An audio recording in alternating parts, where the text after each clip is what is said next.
Greetings to all my dear students. Myself, Dr. Leenta Arora, Assistant Professor, Department of Botany, Government PG College Bara, Rajasthan. Today, we are going to study about green algae, कारा. Students, इससे पहले मैं कारा के 3 video upload कर चुकी हूँ. First video कारा का जो था उसमें मैंने आपको इसके क्लासिफिकेशन, अकरेंस ऑफ कारा, प्लांट बॉडी ऑफ कारा के बारे में डिटेल में समझाया था. सेकंड वीडियो में मैंने कारा के सेल स्ट्रक्चर के बारे में, कारा की ग्रोथ के बारे में और इसके इम्पोर्टेंट फीचर्स के बारे में डिटेल में समझाया था. थर्ड वीडियो में मैंने आपको इसके रिप्रोडक्शन के बारे में समझाया कि कारा में जनन जो होता है 2 तरह से होता है. एक तो कायिक रिप्रोडक्शन, कायिक जनन, और दूसरा लैंगिक जनन होता है. अलैंगिक बीजाणुओं का इसमें अभाव होता है, यानी कि इसमें एसेक्सुअल रिप्रोडक्शन नहीं पाया जाता. कायिक जनन इसमें एमाइलम स्टार्च द्वारा होता है, पत्र पत्रिकाओं यानी कि बल्बिल द्वारा होता है, एमॉर्फस बल्बिल द्वारा होता है और सेकेंडरी प्रोटोनिमा द्वारा होता है. सेक्सुअल रिप्रोडक्शन इसमें एडवांस उगेमस टाइप का होता है, जो कि इसमें स्पेशल स्ट्रक्चर ग्लोब्यूल यानी पुंधानी और न्यूक्लियोल यानी अंडधानी के द्वारा होता है. सेक्सुअल रिप्रोडक्शन के बारे में मैंने आपको थर्ड वीडियो में बताया था. सेक्स ऑर्गन ऑफ कारा के बारे में बताया थर्ड वीडियो में. मेल मैच्योर न्यूक्लियोल और ओगोनियम पर हम आते हैं. अभी मैंने आपको थर्ड वीडियो में मेल पार्ट यानी कि ग्लोब्यूल के बारे में डिटेल में समझाया था. अब हम न्यूक्लियोल के बारे में आते हैं, डिटेल में आते हैं.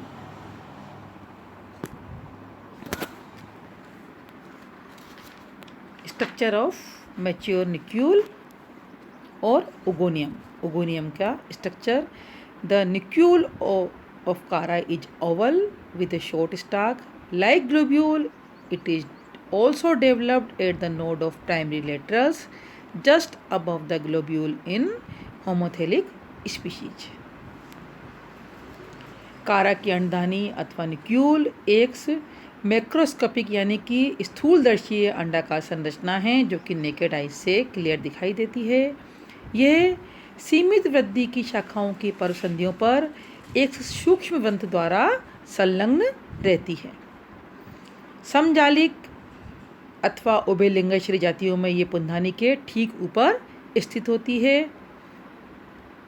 It consist of centrally placed 1 central cell, 1 stock and 1 large egg at the top.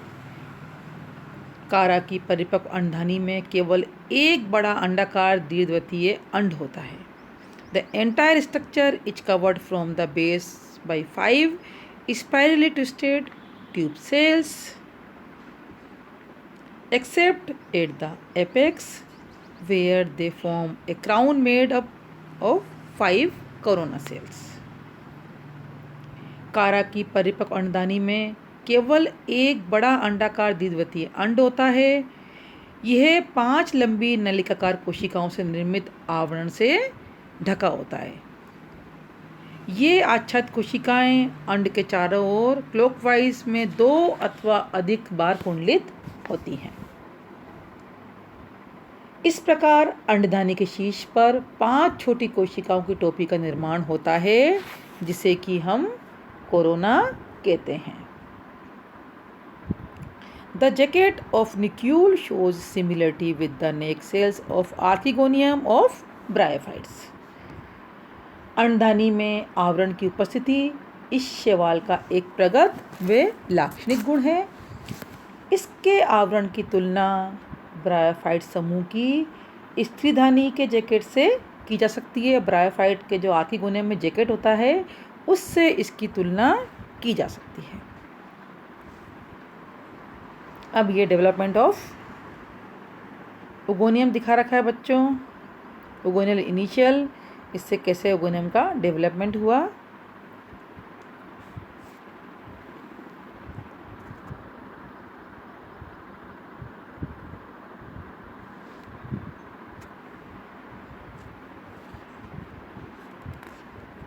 Development of nucule का development.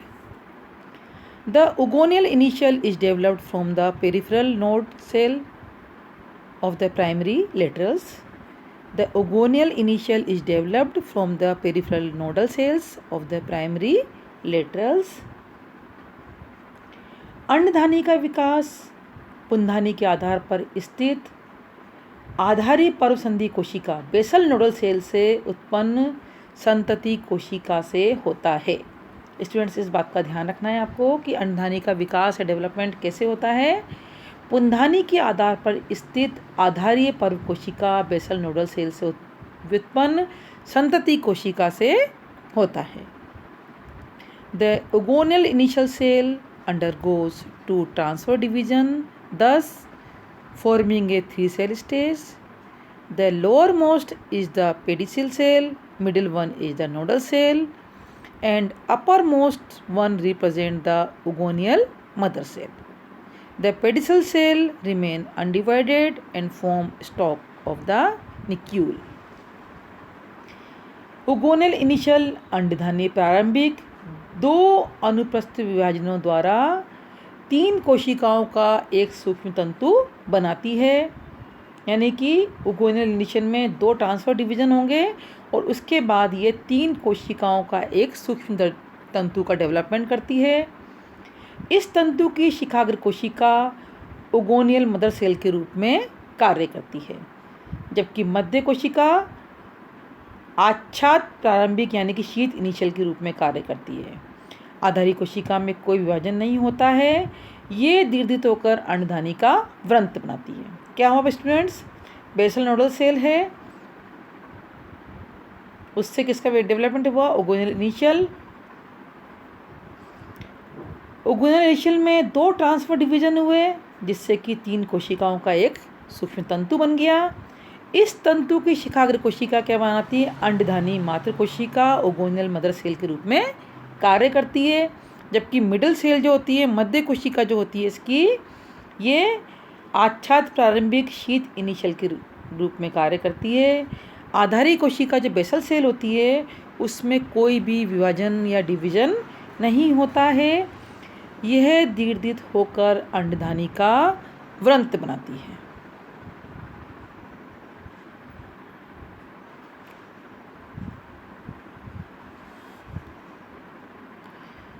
The middle one undergoes several vertical division. Thus, 5 sheath initial are formed which surround a central cell. The ogonial mother cell divide transverally and form lower stalk cell and upper egg. The egg elongates further and form an oval structure. The apical region of the egg develop the receptive spot. Large amount of oil and starch are deposited in the ovum. अंडधानी मातृ कोशिका जो होती है, ओगोनियल mother cell होती है, उसकी लंबाई में वृद्धि होती है. इसके अनुप्रस्थ विभाजन से एक आधारी व एक छोटी व्रंत कोशिका स्टॉक सेल व एक ऊपरी व अपेक्षाकृत बड़ी अंडधानी ओगोनियम बनती है. क्या होता है स्टूडेंट्स कि जो ओगोनियल मदर सेल होती है, ओगोनियल मदर सेल यानी कि अंडधानी मातृ कोशिका होती है, उसकी लंबाई में वृद्धि होती है. इसके अनुप्रस्थ विभाजन से एक आधारी कोशिका व एक छोटी व्रंत कोशिका स्टॉक सेल तथा एक ऊपरी व अपेक्षाकृत बड़ी अंडधानी ओगोनियम बनती है. अंडधानी के आकार में पर्याप्त वृद्धि के पश्चात इसका जीव द्रव्य एक केंद्र के अंड में रूपांतरित हो जाता है.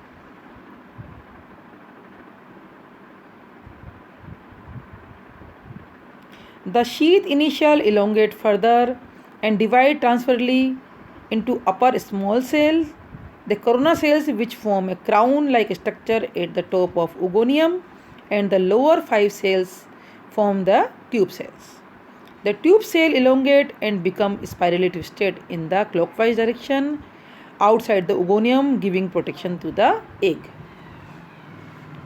ये ट्यूब सेल जो होती है इलोंगेट हो जाती है और स्पाइरल ट्विस्टेड होकर क्लॉकवाइज डायरेक्शन में ये oogoneum को एक तरह से oogoneum जो एग होता है उसको ये प्रोटेक्ट करती है। अंड के विकास के साथ साथ क्या होता है स्टूडेंट्स, आच्छाद प्रारंभिक जो होता है शीत इनिशियल होता है उसमें कई उदग्र विभाजन होते हैं जिसके फलस्वरूप 5 आच्छाद कोशिकाएं विकसित होती हैं। प्रत्येक आच्छाद कोशिका में एक अनुप्रस्थ विभाजन होता है जिससे 5-5 कोशिकाओं की 2 परतें बनती हैं। ऊपरी परत कोशिकाओं में अधिक वृद्धि नहीं होती है। ये परिपक्व अंडधानी के शिखाग्र पर कोरोना बनाती हैं। निचली परत की कोशिकाएं दीर्घित होकर अंडधानी के चारों ओर एक रक्षीय आवरण प्रोटेक्टिव कवर बनाती हैं। इन्हें नली कोशिकाएं या ट्यूब सेल्स कहते हैं। क्या होता है बच्चों कि शिखाग्र पर कोरोना बनती है। सबसे पहले तो निचली परत की कोशिकाएं क्या होता है दीर्घित होकर अंडधानी के चारों तरफ एक प्रोटेक्टिव लेयर बनाती हैं और इन्हें ट्यूब सेल्स कहते हैं। अब हम आते हैं इसके फर्टिलाइजेशन पे यानी कि निषेचन पे। During fertilisation the tube cell just below the corona get separated slightly and form 5 narrow slits और opening. The antherozoids get entry through these slits. Out of many aggregated anthrozoids toward the slits, only one come near the receptive spot of egg. On contact with egg, it fuses and form an oospore. अंडधानी के परिपक्व होने पर नली कोशिकाएं corona के नीचे एक दूसरे से अलग हो जाती हैं। इसके फलस्वरूप अंडधानी के चारों ओर 5 लंबी दरारें या स्लिट्स बन जाती हैं।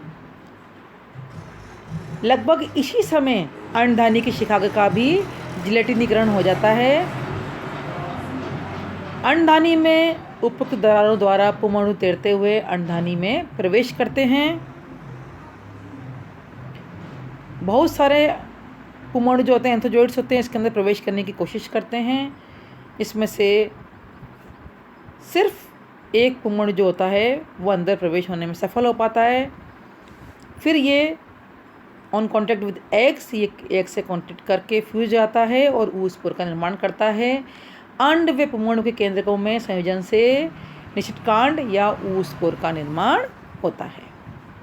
oospore it is hard spherical to ellipsoidal in shape and of various color like light yellow, brown, red or black. It is surrounded by 4 layered wall of which the outer 2 are colored and inner 2 are colorless. oospore की संरचना एक मोटी भित्ति वाले दृढ़ फल के समान होती है। विभिन्न जातियों में इसका रंग पीला, लाल, भूरा या काला हो सकता है। इसकी कोशिका भित्ति 4 परतों में विभेदित होती है। 2 बाह्य परतें वर्णकित होती हैं यानी कि कलर्ड होती हैं।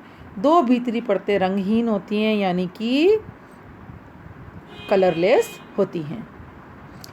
निषेचन के पश्चात कुछ समय तक oospore शिथिल नली कोशिकाओं के बीच रहता है, परंतु आच्छाद के टूटने पर जल कुंड के तल में बैठ जाता है। ये स्पोर की रेस्टिंग स्टेज होती है, विश्राम अवस्था होती है। विश्राम अवस्था रेस्टिंग स्टेज की अवधि वातावरणीय दशाओं एनवायरमेंटल कंडीशंस पर डिपेंड करती है। जर्मिनेशन ऑफ oospore का जर्मिनेशन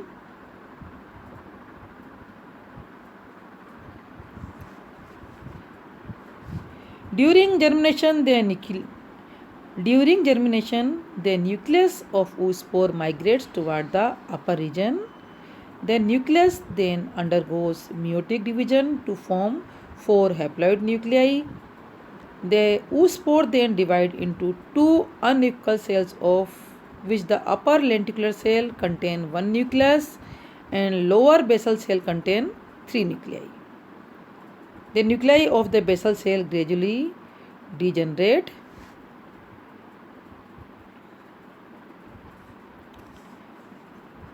रेस्टिंग स्टेज की समाप्ति पर, विश्रामावस्था की समाप्ति पर oospore का द्विगुणित केंद्रक शिखाग्र की ओर बढ़ता है। ये देखिए बच्चों, डिप्लॉयड न्यूक्लियस से शिखाग्र की ओर बढ़ गया।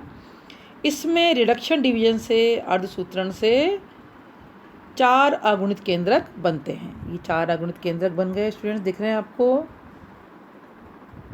इसके पश्चात एक अनुपस्थ भित्ति द्वारा oospore 2 असमान कोशिकाओं में विभाजित हो जाता है। यहाँ पर एक अनुपस्थ भित्ति बन गई स्टूडेंट, दिख रही है आपको डी में।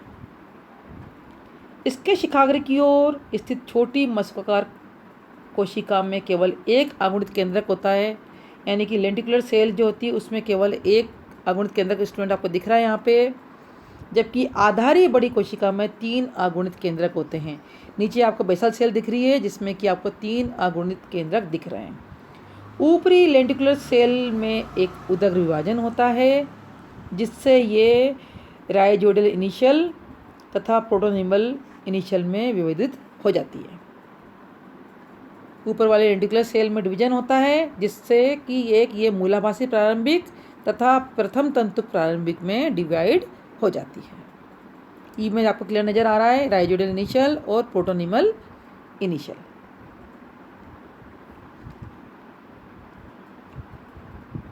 अब आप एफ डायग्राम देखिए स्टूडेंट्स। ये दोनों कोशिकाएं विपरीत दिशा में वृद्धि करती हैं। मूलाभास प्रारंभिक धनात्मक गुरुत्वानुवर्तन प्रदर्शित करती है, यानी कि पॉजिटिव जियोट्रोपिज्म प्रदर्शित करती है तथा दीर्घित होकर प्राइमरी राइजोइड्स बनाती है। ये देखो बच्चों, राइजोइडल सेल निकल रही है जिससे कि नीचे की तरफ प्राइमरी राइजोइड्स जी में बन रहे हैं। इसके विपरीत प्रथम तंतु प्रारंभिक ऋणात्मक गुरुत्वाकर्षण, इसके विपरीत प्रथम तंतु जो होता है वह प्रारंभिक ऋणात्मक गुरुत्वानुवर्तन यानी कि नेगेटिव जियोट्रोपिज्म को प्रदर्शित करता है। ये आपको दिख रहा है, ऊपर जा रहा है ये प्राइमरी प्रोटोनिमा और विकसित होकर एक हरित प्राइमरी प्रोटोनिमा बनाता है। आपको ये जी वाले डायग्राम में क्लियर नज़र आ रहा है। फिर एच वाला डायग्राम में आप क्लियर देखिए बच्चों, ये तंतु पर वे परसंधियों में विभेदित होता है या नोड व इंटरनोड में विभेदित हो जाता है। देखो बच्चों, प्राइमरी प्रोटोनिमा है, प्राइमरी राइजोइड से नीचे चला गया और प्राइमरी प्रोटोनिमा ऊपर चला गया, वह आगे जाके नोड्स व इंटरनोड्स में डिवाइड हो गया। इसकी निचली परसंधियों की परिधि कोशिकाओं से मूलाभास तथा द्वितीय प्रथम तंतुओं का विकास होता है। ये आपको डायग्राम में क्लियर नजर आ रहा है बच्चों। एच वाले डायग्राम में इसकी निचली परसंधियों की परिधि कोशिकाएं जो पेरिफेरल सेल्स होती हैं उससे मूलाभास तथा द्वितीयक प्रथम तंतुओं का विकास होता है। ऊपरी परसंधियों की परिधि कोशिकाओं से उत्पन्न पार्श्वों से नए अक्ष का निर्माण होता है, यानी कि ऊपर जो परसंधियां हैं उनकी जो परिधि सेल्स होती हैं, पेरिफेरल सेल्स होती हैं, उससे उत्पन्न पार्श्वों से नए अक्षों का निर्माण होता है। तो ये तो इसका हो गया जर्मिनेशन ऑफ oospore।